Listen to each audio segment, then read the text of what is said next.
میں جو لالا لال بخش پہ کس کا اثر تھا؟ دیکھیں اس زمانے میں ہمارے 3 استاد تھے. ایک لالا لال بخش زند، ایک جو ہے یوسف نسکندی صاحب، اور ایک تھے اکبر بارکزئی.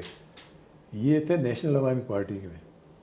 نیشنل عوامی پارٹی اس زمانے میں پروگریسو پارٹی تھی پورے پاکستان میں، اور کراچی میں لیاری میں بھی جو ہے یہی لوگ تھے مطلب.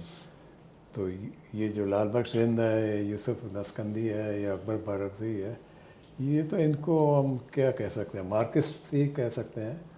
مارکسزم سے متاثر تھے، سوشلزم کا سبق دیتے تھے نوجوانوں کو، مطلب ایک روشن خیال معاشرے کی طرف جو ہے یہ دھکیلتے تھے نوجوانوں کو.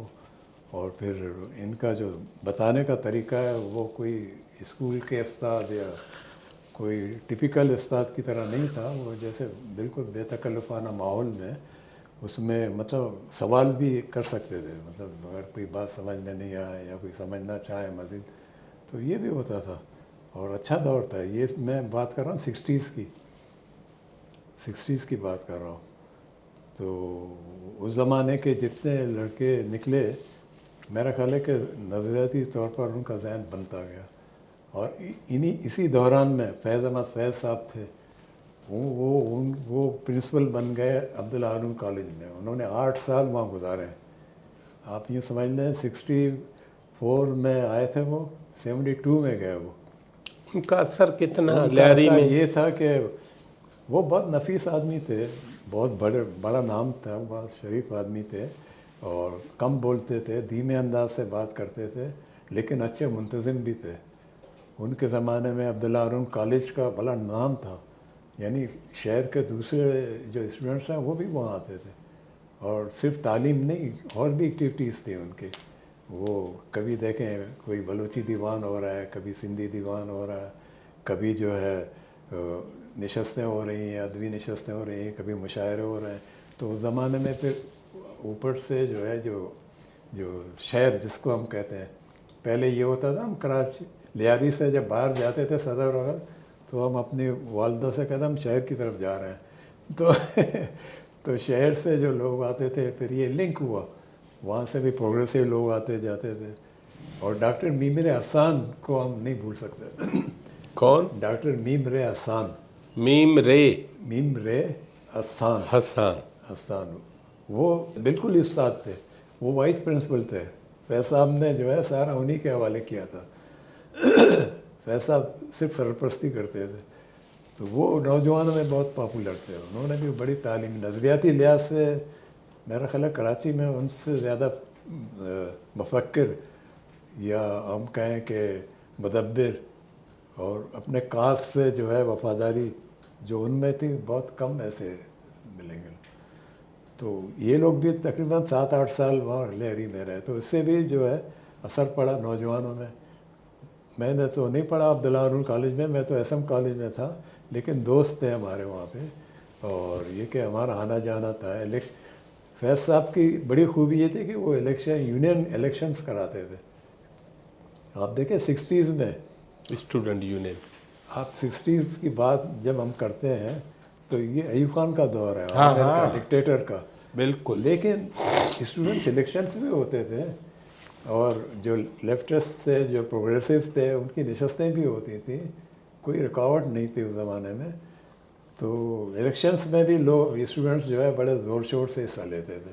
یہی ایس ایم کالج میں بھی ہوتا تھا. تو بہرحال لیاری کے جو استادوں میں ہمارے 3 جو ہے وہی مشہور ہوئے. اور پھر ہمارے یہاں چاکی واڑہ میں ایک بانکھڑا ہوٹل تھا نور محمد ٹی شاپ کے نام سے. وہ تو وہاں شام کو جانا ضروری تھا، مطلب نوجوانوں کے لیے. تو وہاں سارے پولیٹیکل لوگ، سارے سماجی جو ورکرس ہیں وہاں آتے تھے، ادبی لوگ آتے تھے، شاعر آتے تھے، میوزیشنس آتے تھے. وہ بانکڑا ہوٹل تھا، کوئی ٹپ ٹاپ کا نہیں تھا. تو باکڑا ہوٹل جو ہے وہ کافی ہاؤس کا کام کافی کر ہاؤس رہا تھا. تھا. وہ بھی جو وہاں سے بھی لیکچرس ہوتے تھے وہاں. اچھا.